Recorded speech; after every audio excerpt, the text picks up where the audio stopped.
तो जो बात हुई जीरो टॉलरेंस नीति की, आप सबको पता था जब हमने कार्यभार संभाला था तो मेरा भी ये स्टेटमेंट आया था कि जीरो टॉलरेंस ऑन करप्शन हो हमारी नीति रहेगी।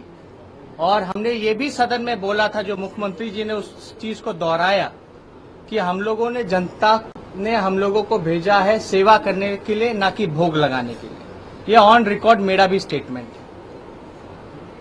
भ्रष्टाचार के खिलाफ हम लोग शुरू से हैं, लेकिन माननीय मुख्यमंत्री जी और बीजेपी के लोग साजिश रच करके हम पे एफआईआर डाल करके एक एक्सक्यूज बनाया जाता है कि ये एनडीए में क्यों जाएं, और एग्जाम्पल दिया जाता है कि हम अनकंफर्टेबल महसूस कर रहे थे इसलिए, और मेरे से हो नहीं पा रहा था सरकार चलाना, इसलिए ये नैतिकता के आधार पर, अंतरात्मा की आवाज पर और सिद्धांत के आधार पर भ्रष्टाचार से कोई कॉम्प्रोमाइज नहीं करेंगे, इसलिए वो इस्तीफा देने का काम करेंगे। मेरा सवाल है कि पनामा में जीरो टॉलरेंस की नीति वाले जो प्रधानमंत्री जी हैं और मुख्यमंत्री जी हैं, पनामा पेपर घोटाले में जिन जिन लोगों का नाम आया है, मेरा पहला सवाल, क्या नीतीश कुमार जी पीएम मोदी से इसके लिए जांच की मांग करेंगे?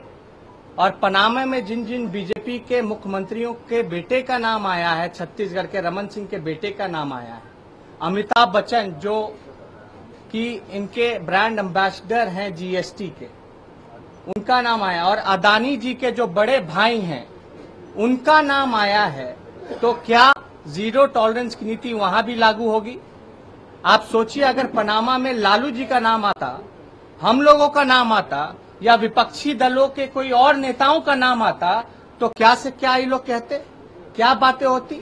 और पनामा घोटाला में, पेपर घोटाला में तो 2 देशों के प्रधानमंत्री को हटना पड़ा, और कई ऐसे देश हैं ऑस्ट्रेलिया समेत जहां की वहां जांच के आदेश दे दिए गए हैं, जांच हो रही है, लेकिन क्या माननीय मुख्यमंत्री जी पनामा के पेपर घोटाले की जांच कराने की मांग करेंगे? अब तक खामोश क्यों बैठे हैं वो कहां गया उनका अंतरात्मा?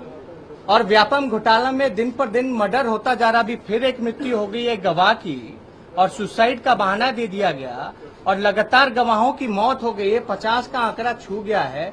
क्या व्यापम घोटाला की जांच सीबीआई करने का काम करेगी अच्छे से, निष्पक्ष होकर के?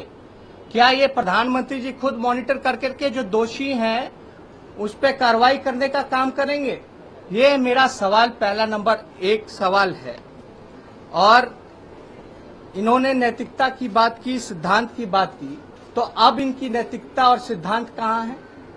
जो नया मंत्रिमंडल जो गठित हुआ है, इसमें हम बता दें कि एक सर्वे के अनुसार लगभग 75% इनके जितने मंत्री हैं, including Nitish Kumar ji CM, deputy CM, 75% इनके जो मंत्री हैं वो दागी हैं। किस आधार की नैतिकता की बात करते हैं? कौन सा सिद्धांत? अब कहां अंतरात्मा इनका चला गया? और कितनी बार इनका अंतरात्मा जागता है भाई, और कितनी बार सोता है? ये अपनी सहूलियत के हिसाब से अपनी अंतरात्मा को जगाने का काम करते हैं, अपने शरीर के हिसाब से ये जगाने का काम करते हैं, और अपनी जो वाणी है, जो बोलने का काम करते हैं, उसके हिसाब से, स्वर के हिसाब से इनकी अंतरात्मा जो है वो जागती है। अब अंतरात्मा नहीं जाग रही। किस बात की नैतिकता की बात ये करते थे? तो हमारा ये कहना है कि इनका जो अंतरात्मा है, कौन सा अंतरात्मा है? क्या ये कुर्सी आत्मा है? क्या ये डर आत्मा है? क्या ये लालच आत्मा है? या ये फिर मोदी आत्मा है? ये मुख्यमंत्री जी को ये बताना पड़ेगा, क्योंकि जिस नैतिकता और जिस अंतरात्मा की आवाज से उन्होंने इस्तीफा दिया, महागठबंधन तोड़ने का काम किया, ये बिहार की जनता और देश की जनता जानना चाहती है कि आप लोग पहले से षड्यंत्र रच करके जो डीलिंग हुई थी, स्वीट डील ये लोग करके गए हैं, उस आधार पर हमको बहाना, तेजस्वी को बहाना बना करके ये सारी घटनाएं घटी गई, तो इसका जवाब माननीय मुख्यमंत्री जी को देना होगा। अब 75% अब इनके दागी एमपी हैं, क्या वो उनको किस हैसियत से उनको मंत्री बनाया गया, या फिर से उन्होंने क्यों शपथ लिया गया? क्या उनको दिक्कत हो रहा था? एक नौजवान उनके साथ में डिप्टी सीएम बना हुआ था, 28 साल का, जो ईमानदारी से अपना काम कर रहा था, जो ईमानदार है, उनको तकलीफ हो रही थी उस नौजवान के साथ बैठने में। और सुशील मोदी जी डिप्टी सीएम जिस पे 5-5 मुकदमा चल रहा है, जो धाराएं हम पे लगी हैं वो उन पे भी लगी हैं, उनके साथ बैठे रहे बड़ा कंफर्टेबल महसूस कर रहे हैं। ये तो जवाब उनको देना चाहिए, लेकिन अब तक हम लोगों को कोई जवाब नहीं मिला। ये बिहार की जनता और देश की जनता उनसे जवाब मांगना चाहती है। और हम ये भी मांग किए थे हाउस में, आप लोग सब लोग थे, कि क्यों नहीं अब तो केंद्र में और राज्य में उनकी सरकार है, एक कानून बना दो यार, एक कानून बना दीजिए कि जिसपे भी एफआईआर दर्ज होता है वो कोई भी संवैधानिक पद पे नहीं रहेगा। क्या इसकी पहल ये लोग करने का काम करेंगे? तो हम तो मांग कर रहे हैं, ये लोग तो खाली बोलने के लिए हैं भ्रष्टाचार के खिलाफ, लेकिन असल में ये लोग भ्रष्टाचारियों का साथ देना चाहते हैं। और जो ईमानदार लोग हैं उसको खटगरे में बना करके ये लोग बदनाम करने की साजिश रच रहे हैं। तो ये सवाल तो सब लोगों के लिए जायज है। और बिहार की लोग सब लोग ये मांग कर रहे हैं कि अगर ऐसा ही है, अगर राजनीति में ऐसे ही चलता रहेगा तो ये कानून क्यों नहीं बनाया जाता? ये कानून बनाना चाहिए। कौन रोक रहा अब इनको कानून बनाने से? अब तो पूरा देश इनका हो रहा है, भगवाकरण करने जा रहे हैं। आरएसएस की बात करते थे कि यार संघ मुक्त भारत बनाने की बात करेंगे, तो बिहार में इन्होंने संघ को घुसाने का काम किया है, जिनको बिहार की जनता ने नकार दिया था, मैंडेट जिसके खिलाफ दिया था, उन लोगों को इन्होंने बैठाने का काम किया है। तो ये सारे जवाब माननीय मुख्यमंत्री जी को देने का काम करना चाहिए। और माननीय मुख्यमंत्री जी का आप लोगों ने पीछे देखा होगा, उसमें उन्होंने कहा था कि बड़ा क्रिटिसाइज हो रहा है, बड़े बड़े इंटेलेक्चुअल लोग जो हैं मेरे खिलाफ लिखने का काम कर रहे हैं, और ये जो क्रिटिसिज्म है ये कुछ दिन हमको सुनना पड़ेगा। गलत फहमी में मत रहिएगा मुख्यमंत्री जी, अगर आप सुन रहे हो तो ये जो आपने जो भूल की है, जो पाप किया है, ये क्रिटिसिज्म आपको जिंदगी भर सुनना पड़ेगा। बिहार की जनता हमेशा आपको कोसने का काम करेगी। सामाजिक न्याय, धर्मनिरपेक्षता में मानने वाले लोग, पिछड़े, अति पिछड़े, दलित, महादलित, अल्पसंख्यकों ने जो वोट देने का काम किया, जिसकी आपने वोट की डकैती करने का काम किया, ये सवाल आपसे जिंदगी भर बिहार की जनता, नौजवान और देश के लोग आपसे पूछने का काम करेंगे। और आपको जिंदगी भर इन सवालों का जवाब आपको देना पड़ेगा, क्लैरिफाई करना पड़ेगा। ये सारी बातें जो हुई हैं, घटना हुई हैं, सब लोग उम्मीद कर रहे थे कि मुख्यमंत्री जी कुछ बोलेंगे। और जिस दिन हम असेंबली में हम बोल रहे थे तो उस दिन लाइव जो टेलीकास्ट होता है वो विधानसभा से काट दिया गया। क्यों? विरोधियों की बात पूरी देश की जनता ये जानना चाह रही थी कि उस दिन बिहार विधानसभा में क्या हो रहा है। आखिर क्यों जो लाइव टेलीकास्ट जब भी हमेशा होता रहा है, इस बात पर उन्होंने लाइव टेलीकास्ट जो ब्रॉडकास्टिंग होना था वो क्यों काटने का काम किया? हमारे आवाज को क्यों वो जनता तक पहुंचाने नहीं दे रहे? पहले तो कहते थे क्लैरिफाई कीजिए, जनता के बीच जाइए। हमने तो ये भी कहा था कि हम जनता के बीच जाएंगे, लेकिन जब हम हाउस में बोल रहे थे, जब सारी बातें कर रहे थे इस मुद्दे पर, तो हमारी बात को लाइव ब्रॉडकास्टिंग से क्यों काटा गया? ये मुख्यमंत्री जी को जवाब देना पड़ेगा। और भी कई ऐसे मुद्दे हैं जिनका जवाब हम मांगना चाहेंगे और हकीकत बताना चाहेंगे। मुख्यमंत्री जी ने क्या कहा कि लालू जी और राष्ट्रीय जनता दल के लोग जात की राजनीति करते हैं, और मुख्यमंत्री जी मास की बात करते हैं, मास की राजनीति करते हैं। किस गलतफहमी में? आप फिर से लोगों को गुमराह कर रहे हैं, आप फिर से लोगों को गुमराह करने का काम कर रहे हैं। कास्ट की राजनीति से तो आपने शुरुआत की थी, और आपको पता होगा कि जब मंडल का दौर था, सामाजिक न्याय का जब दौर था 90 से लेकर पूरे 90 के समय में, तो पूरे पिछड़े, अति पिछड़े, दलित, महादलित, अल्पसंख्यक सब लोग मिलकर करके जितने मंडल के लोग थे एकजुट के साथ लालू जी के साथ खड़े थे। और जब एकजुटता, जब मास लीडर असली लालू जी हैं, उनके साथ असली में मास था। हम दो उदाहरण देना चाहेंगे। एक उदाहरण, जब पूरा सामाजिक न्याय के और मंडल कमीशन की बात चल रही थी, जब पिछड़े अंतिम पैदान पे खड़ा व्यक्ति की आवाज को उठाया जा रहा था, उनके अधिकार की जब लड़ाई की जा रही थी, तो यही नीतीश कुमार जी हैं उस मास को चीट कर करके समता पार्टी गठन कर करके भाग गए सामंतियों के साथ, कमंडलों के साथ। कमंडल के साथ ये भागे थे, इतिहास बताता है। मंडल को छोड़ करके कमंडल के साथ भागे थे ये नीतीश कुमार जी। तब मास लालू जी के साथ था, तब भी उन्होंने धोखा देने का काम किया था।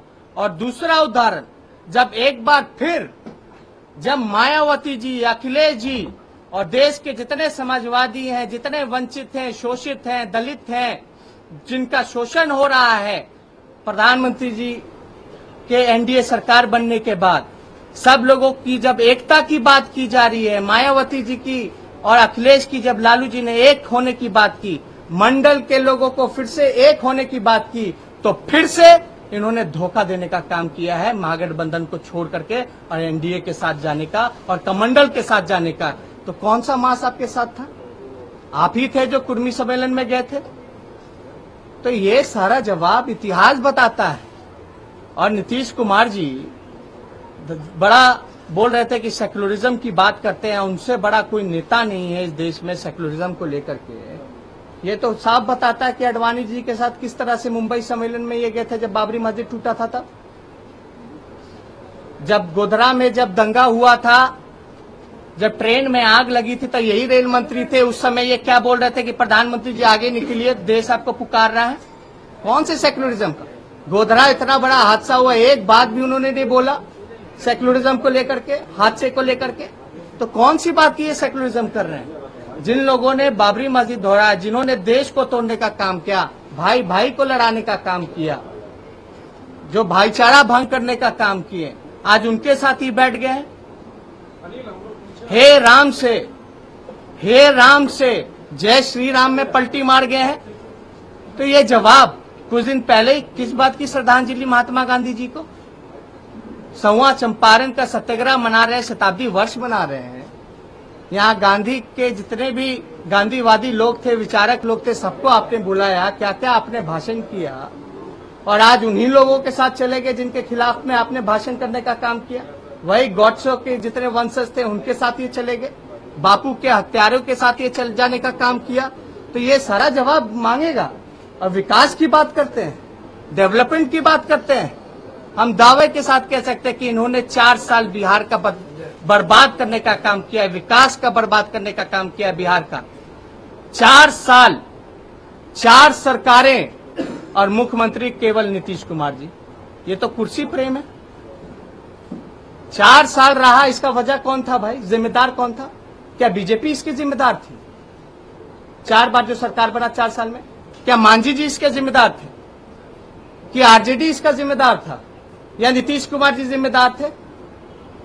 इनका मतलब 4 बार आत्मा जो है, अंतरात्मा सोया और जागा। कौन सा अंतरात्मा? इनको सिर्फ और सिर्फ कुर्सी प्रेम है। इनको बिहार के विकास की चिंता नहीं है।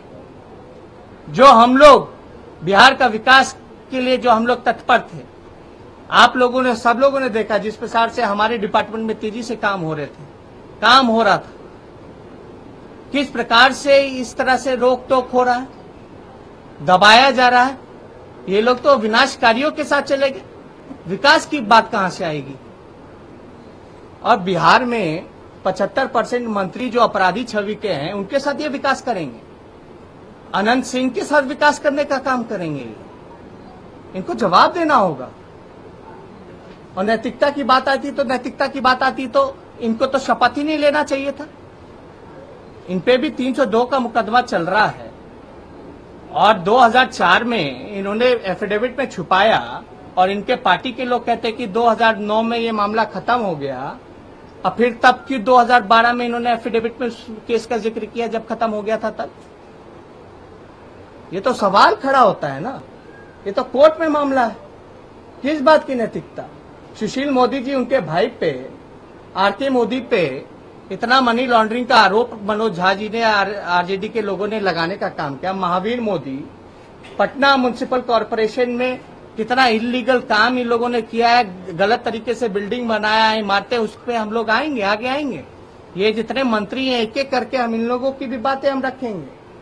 लेकिन आज जो विषय है, मुख्यमंत्री जी का जो प्रेस कॉन्फ्रेंस था और ये जवाब देने से भाग रहे हैं, तो इस बार चाहे बीमार रहे या ज्यादा बोलने से गला खराब हो जाए मुख्यमंत्री जी का, लेकिन जवाब हम लोग लेकर के रहेंगे। या तो उनके पास जवाब नहीं है, उसलिए ये नहीं बोल रहे। अगर जवाब है तो हम लोग लेकर के रहेंगे। ये ज्यादा बोलने से गला खराब हो जाता है उनका। अब ये बहाना नहीं चलेगा, अब ये बहाना नहीं चलेगा बीमारी का। और आप टीटीएम के लिए अपने प्रवक्ताओं को आगे कर देना गाली गलौज करवाने के लिए, जिनका मास में कोई जनाधार नहीं है, जो इलेक्शन ना लड़े, जिनको 5 लोग पूछने वाला नहीं है, उन लोगों को आगे करने से कुछ नहीं चलने वाला। बिहार की जनता जवाब चाहती है। और पूरे भाषण में इतना एरोगेंसी पीसी में मुख्यमंत्री जी का लग रहा था, इतना सेल्फ ऑब्सेस्ड, इतना एरोगेंस कि भाई उन्होंने लालू जी को नेता बनाया, उन्हीं के वजह से आरजेडी को वोट ट्रांसफर हुआ। सबसे बड़े सेकुलर के नेता वही है पूरे देश भर में। ये तो एरोगेंस है। आपको लगता है अपना सेल्फ ऑब्सेस्ड होकर के इतना ओवर कॉन्फिडेंस, तो हम बताना चाहेंगे जब किसी को घमंड हो जाता है तो वो ज्यादा दिन रहने वाला नहीं होता है। जनता देख रही है। इतना घमंड होना मतलब ये लालू जी को नेता बनाए, इसका जवाब तो लालू जी ने देने का काम किया है।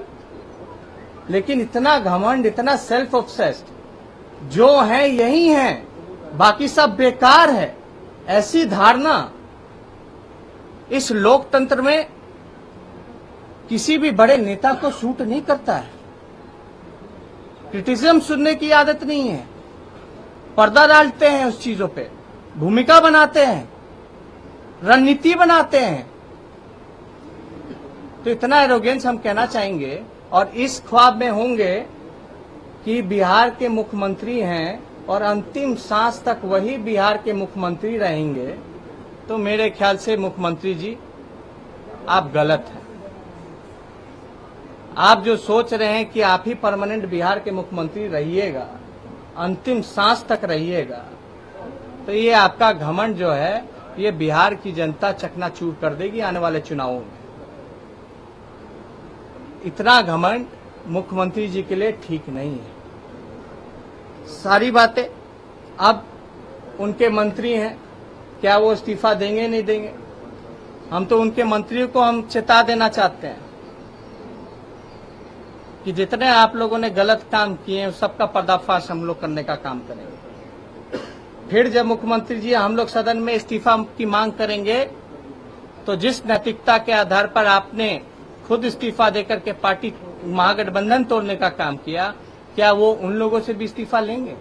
और क्या आरोप लगाते थे? परिवारवाद, पुत्र मोह। हम तो बोले थे सदन में भी कि इनको सबसे ज्यादा तो भाई मोह है, कि सबसे ज्यादा सिंगल लार्जेस्ट पार्टी होने के बाद भी अपने छोटे भाई को बिहार का मुख्यमंत्री बनाने का काम किया। इनको तो पुत्र मोह, परिवारवाद का एलिगेशन हम लोगों पे लगा। पशुनाथ पारस कौन है भाई? ना विधायक चुनाव जीते हुए, ना एमएलसी हैं, उनको मंत्री बना दिया जाता है। और अभी डीलिंग चल रही है, एकदम सुशील मोदी जी एकदम चल जा रहे हैं मांझी जी के यहाँ कि बेटा को मंत्री बनाना है या क्या बात है, या उनके दामाद को बनाना है। कहाँ जा रहे हैं भाई? किसको धोखा देने का काम कर रहे हैं आप लोग? कौन सा परिवारवाद? ये परिवारवाद नहीं है। जिनको जनता ने नकार दिया चुनाव में, कई ऐसे बीजेपी के नेता लोग, उनके बेटा लोग चुनाव लड़ा, सब की सब चुनाव हार गया। सीपी ठाकुर के बेटा हार गया, अश्विनी चौबे का बेटा हार गया, उन लोगों को मंत्री बनाया जाएगा? पशुनाथ पारस चुनाव हार गए, मांझी जी के बेटे चुनाव हार गए, उनका दामाद चुनाव हार गया, रामविलास के दामाद चुनाव हार गए, उन लोगों को मंत्री बनाया जा रहा है। कहां गई नैतिकता? कहां है? अब अंतरात्मा क्यों नहीं जाग रहा उनका? कैसे बने हुए वो मुख्यमंत्री? ये हमारा सवाल जो है जायज सवाल है। ये हमको मोहरा बनाया गया। अब किस बात की इनसिक्योरिटी थी हम इस पे नहीं जाना चाहेंगे। हम लोगों ने शुरू से कहा कि हम लोगों का लालू जी का कोई इंटरफेरेंस गवर्नमेंट में नहीं रहा, कोई दबाव नहीं रहा। इनकी डीलिंग बहुत पहले से हो गई थी। डीलिंग पहले के होने के बाद ये सारा एक स्टेप बाय स्टेप इन लोगों ने रणनीति के तहत इन लोगों ने प्लान कर करके हमको मोहरा बनाया गया, हमारे परिवार को बदनाम किया गया।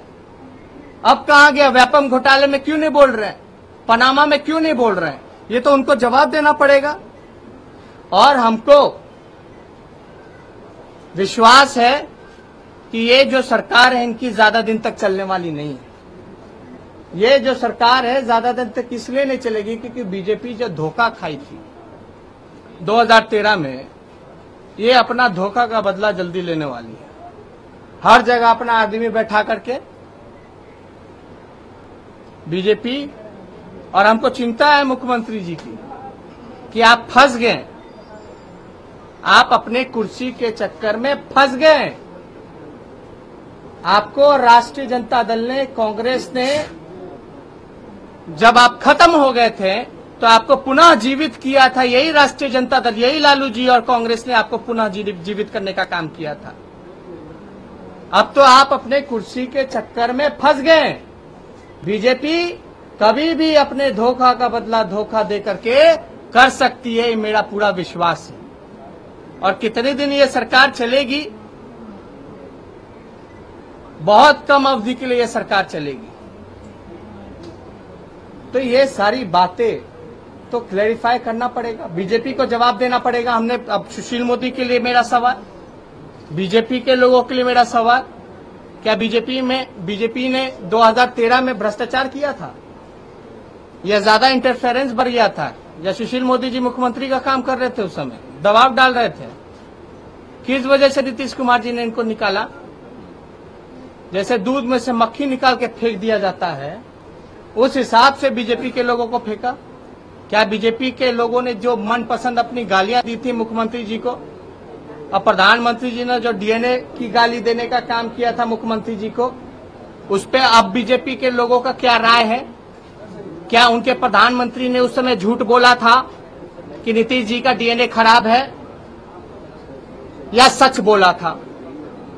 ये हम बीजेपी के लोगों से जानना चाहते हैं। तो ये जो दोहरा चरित्र जो है, ये सबके सामने अब उजागर हो चुका है।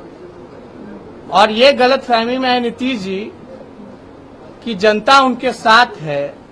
अब बार बार विकास बोलने से विकास नहीं होता है, विकास करके दिखाना होता है। और सिद्धांत और विचारधारा सिर्फ बातों और भाषण में नहीं रहता है, इम्प्लीमेंटेशन करना पड़ता है, उसका वैसा काम करना पड़ता है। इनके कारनामे से तो नहीं लगता कि इनकी कोई विचारधारा है, कोई सिद्धांत है, कोई अंतरात्मा है, ना बिहार के विकास के प्रति यह जवाबदेह है। और जितना काम हम उप मुख्यमंत्री रह करके केंद्र से हम करवा लिए, अपने अधिकारों की लड़ाई आवाज उठा करके, जो हमारा अधिकार था, चाहे सीआरएफ फंड की बात हो या एनुअल जितना हम लोगों को बजट जो मिलता था नेशनल से, सब चीज में वृद्धि हुई है। आरओबी के मामले में जो 2010 से दबा हुआ था, सारी चीजें हमने क्लियरेंस करवाने का काम किया। जितने मेगा प्रोजेक्ट्स थे उनको हम लोगों ने समीक्षा कर करके जल्द से जल्द ऑन टाइम कई पूरा कराने का काम किया। अब हमारे ही काम का असर है। जो दाऊदनगर और नासरीगंज में जो ब्रिज बन रहा है, वो अब शुरुआत हो गया, काम पूरा हो गया होगा। जो आपका गंडौल बिरौल है वो तैयार हो गया होगा। जीपीओ वाला जो चिड़ियाटार से जो पुल, जो फ्लाईओवर जो जाना है, उसका भी काम थोड़ा सा बचा होगा। लेकिन इन सब में कितना नुकसान, आखिर वजह क्या थी? हम लोगों को तो समझ के पड़े है, लेकिन इन सारे चीजों का जवाब मुख्यमंत्री जी ने अपने पीछे में नहीं दिया। और पूरे पीछे में बस हम ही हम हैं और कोई नहीं है, इतना एरोगेंस। पूरे देश की जनता जानती है कि किसने किसको बनाया। अब पूरा मास जो था मंडल के दौरान लालू जी के नेतृत्व में था। ये लोग वही मंडल के विरोधी जो कमंडल वाले लोग थे, उनके साथ ये चले गए थे उस समय भी। अब फिर जब मायावती जी, अखिलेश जी, देश भर में मंडल के लोगों को, ऑपोजिशन पार्टी को एकता की बात शुरू हुई, तो सबसे पहले इन्होंने डिच किया। एक ही मकसद था एनडीए का, और नीतीश कुमार जी का कुर्सी प्रेम था, और नरेंद्र मोदी जी का एक ही वजह था, जो नीतीश कुमार जी का जो इन्होंने साथ देने का काम किया है, जो महागठबंधन बिहार में बनना, जो एक एग्जाम्पल देश के सामने पेश हुआ और एक कॉन्सेप्ट जो पेश हुआ कि जितने ऑपोजिशन पार्टी हैं बिहार लेवल में ही नहीं, स्टेट लेवल में ही नहीं महागठबंधन बनाओ, बल्कि नेशनल लेवल पे आप लोग महागठबंधन बनाइए। और जो शक्तियां जो हैं, जो देश को तोड़ने का काम कर रही हैं, सांप्रदायिक शक्तियां, जो कमंडल के लोग, मंडल विरोधी लोग, उनके खिलाफ एक होइए और इनसे लड़ने का काम कीजिए। उस कॉन्सेप्ट को, उस आइडिया को ये लोग मारना चाहते थे और सबसे अच्छा तरीका इनका ये था कि जहां महागठबंधन जहां से बना है वहां के महागठबंधन को तोड़ो, ताकि और कहीं विरोधियों में हिम्मत ना हो महागठबंधन बनाने की। ये आइडिया को तोड़ने के लिए ये सारा कुछ हुआ, इस कॉन्सेप्ट को तोड़ने के लिए हुआ। अब नीतीश जी तो अब भक्ति में लग गए हैं।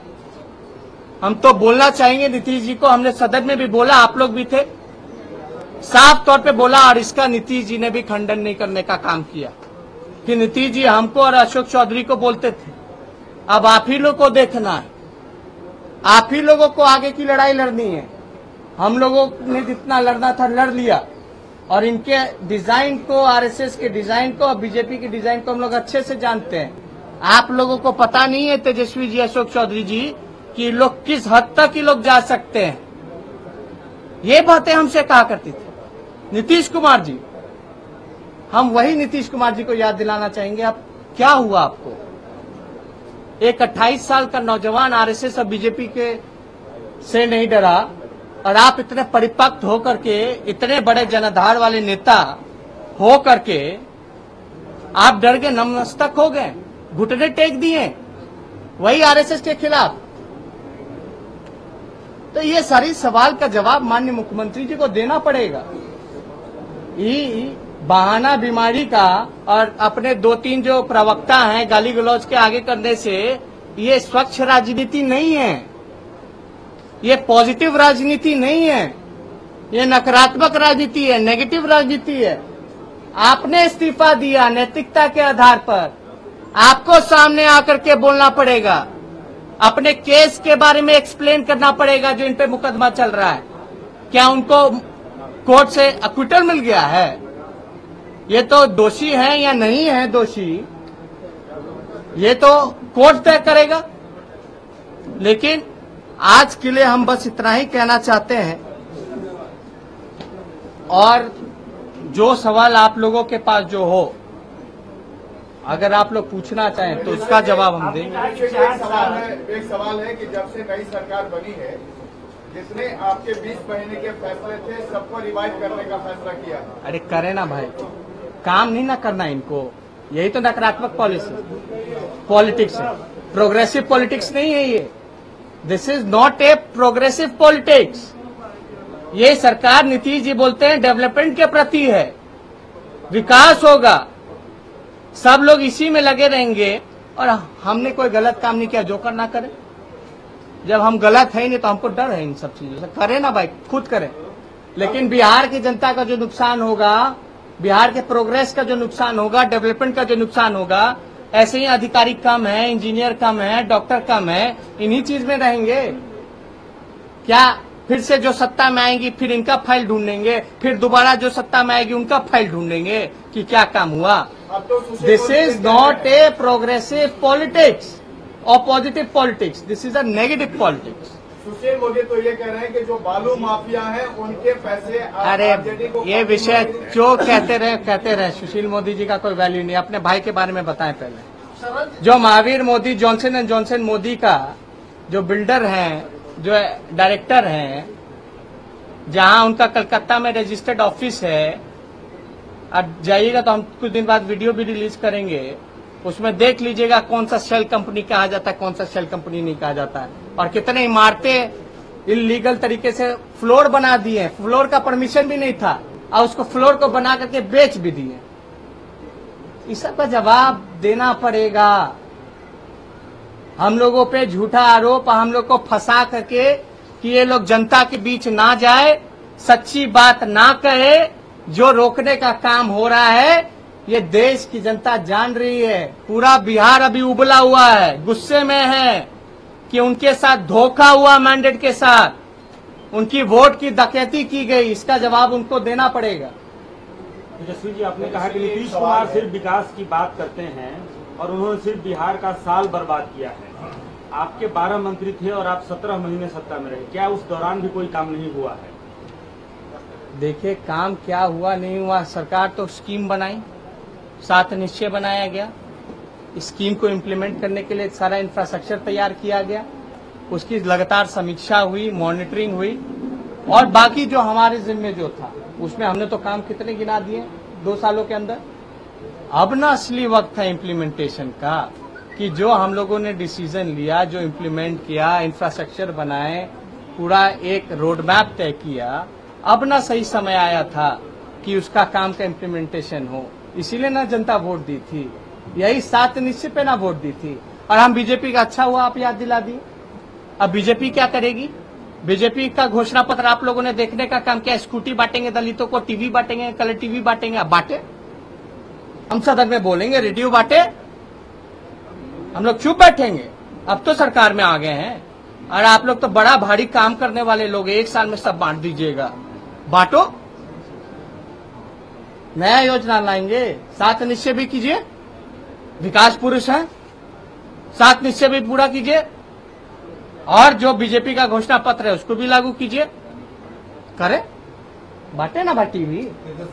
सवाल ये उठता है, एक पैन इंडिया एक कवायद हो रही थी महागठबंधन बनाने की, 27 को आप रैली भी कर रहे हैं, बताया जा रहा है कि अखिलेश यादव जी, मायावती जी, तमाम लोग आएंगे, लेकिन जैसा आप कह रहे हैं कि नीतीश कुमार परशुराम हो गए, पहले हे राम, उसके बाद तक फिर जो है जय श्री राम। आपको लग रहा है नीतीश के इस पलटने से तमाम जो महागठबंधन के दूसरे गठबंधन होंगे उनको हाय राम बुलवा दिया जाए? देखिए, हमने साफ तौर पे कह दिया इनका मकसद क्या था। इनका सिर्फ और सिर्फ कुर्सी प्रेम था। बीजेपी के लोग, एनडीए के लोग और आरएसएस के लोग इस आइडिया को ही मानना चाहते थे। अब वो कोई राम राम कराएं, लेकिन ये जब जनता के बीच जाएंगे तो पूरी जनता बोलेगी राम राम राम राम। समझ रहे हैं? अब जब जनता के बीच जाएंगे, और जनता के बीच जाते कैसे हैं, ये तो मास से दूर रहते हैं, इतना बड़ा बैरिकेड बना देंगे। हम लोग का रैली देखिए, जनता एकदम स्टेज से एकदम चिपकी रहती है। हमारा मंच देखिए, आम जनता भी बैठ जाता है, लेकिन इनके मंच पे कौन रहता है? पुलिस अधिकारी, अधिकारीगण। अरे एमएलए तक को कुर्सी नहीं मिलती है। 7 निश्चय में कितने एमएलए और एमएलसी को कुर्सी नहीं मिली जो ये यात्रा पे गए थे। हम लोगों को कितना अफसोस होता था, हम लोग बोल करके कैसे कैसे कुर्सी दिलवाते थे पीछे की। कम से कम जो पब्लिक रिप्रेजेंटेटिव है उसको तो कुर्सी दे दीजिए। ये मास की बात करते हैं ये लोग। इनके मास में कौन? प्रशासन से बुलाया हुआ जितना भीड़ भाड़ है, जबरदस्ती बस का सरकारी खर्चों पर उस भीड़ रहता है, तो ना आम जनता चल के आती है क्या? छाता तक उतरवा लिया जाता था, काला छाता। अभी बारिश के समय जाएंगे तो सबको बिना छाता के खड़ा रहना पड़ेगा। महिलाओं का दुपट्टा उतरवा लिया जाता था, काला दुपट्टा। आपके साथ जनता के साथ आप कब से जा रहे हैं जनता के बीच? हम जनता के बीच चंपारण से हमने बोला है शुरुआत करेंगे, और पूर्वे जी और ये लोग सब लोग हैं, 1-2 दिन के अंदर पूरा, सिर्फ चंपारण का ही नहीं, जहां जहां हमारा पूरे बिहार भर में जो कार्यक्रम बनेगा इसकी जानकारी हम लोग आप लोगों को पहले से दे देने का काम करेंगे। तो 1-2 दिन में हमको थोड़ा समय, क्योंकि पूरे बिहार में घूमना, केवल एक जगह चंपारण नहीं जाना, क्योंकि ये जो मामला जो उठा है, जो छल कपट हुआ है, पूरे बिहार की जनता के साथ हुआ है और युवाओं के साथ हुआ है।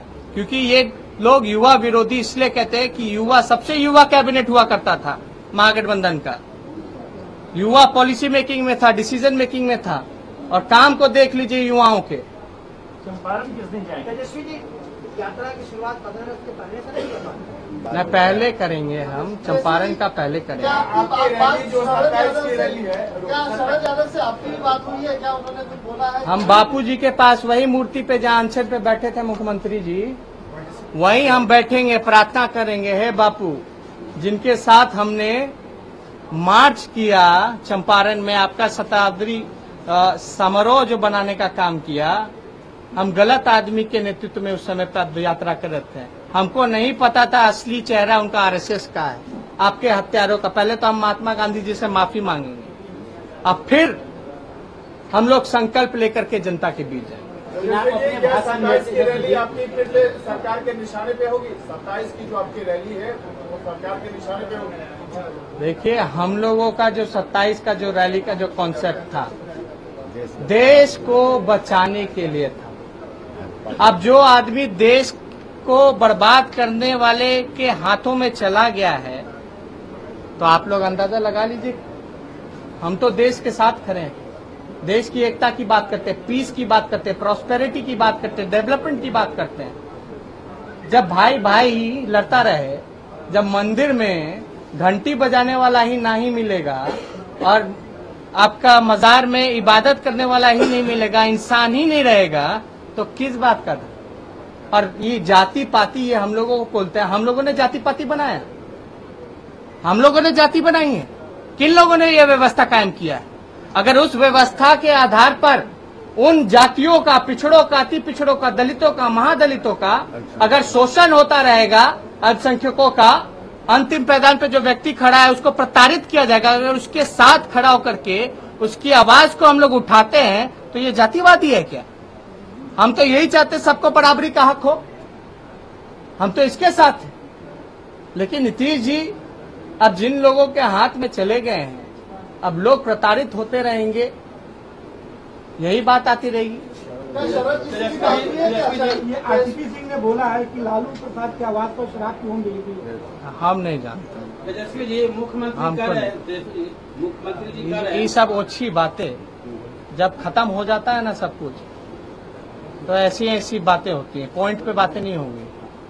तेजस्वी जी, शरद यादव जी से क्या बात हुई है? क्या आपकी बात हुई है? वो आएंगे 27 की रैली में? शरद जी से बात हुई है, लगातार राष्ट्रीय अध्यक्ष जी संपर्क में है, हमारी भी बात हुई है।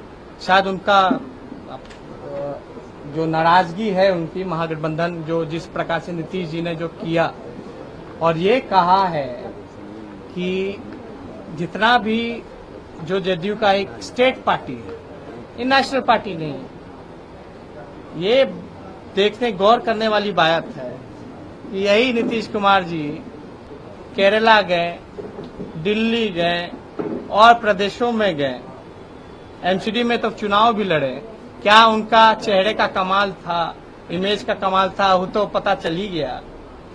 तो ये जो है कहीं ना कहीं से जो इनके नेशनल एग्जीक्यूटिव जितने मेंबर्स हैं, ये सब लोग नाराज हैं नीतीश जी के फैसले से। तो शरद जी से बात हुई, शरद जी आएंगे? लालू जी ने तो ये साफ तौर पर बोल दिया, जब मंडल के साथ शरद जी सब लोग, इनका तो पुराना शुरू से रहा है। अब फिर से वो जब जरूरत पड़ी है, देश को उसकी जरूरत पड़ी है कि मंडल के लोगों को एकजुट होना है, तो साफ तौर पे अगर शरद जी आएंगे तो अच्छी बात होगी और मजबूती मिलेगी। घोषणा किया कि नई पार्टी बनाएंगे। अब तो ये उन्हीं से पूछिएगा ना, वो क्या करेंगे नहीं करेंगे। घोषणा की नई पार्टी। लेकिन आप ये बात देखिए कि समता पार्टी जब बनी थी तो समता पार्टी के जितने नेता थे, आज कोई भी नीतीश कुमार जी के साथ नहीं रहा। उन्होंने तो जो जॉर्ज फर्नांडिस के साथ जो किया, उनके साथ जो किया, लेकिन आज के डेट में ललन सिंह जी को छोड़ करके शायद ही और कोई समता पार्टी का मेंबर उनके साथ है। इन्होंने तो सबको छलने का काम किया। He is very good in using people. इस्तेमाल करो और थ्रो करो, फिर उसका इस्तेमाल करो, फिर थ्रो करो। ये सब राजनीति देश की जनता नहीं चाहती है। हम लोग चाहते हैं कि काम हो, देश हमारा ऊंचा रहे, भाईचारा बनी रहे, शांति रहे। अब सबका अलग अलग थॉट है, हम तो यही कह सकते कि इस्तेमाल करने में माहिर हैं।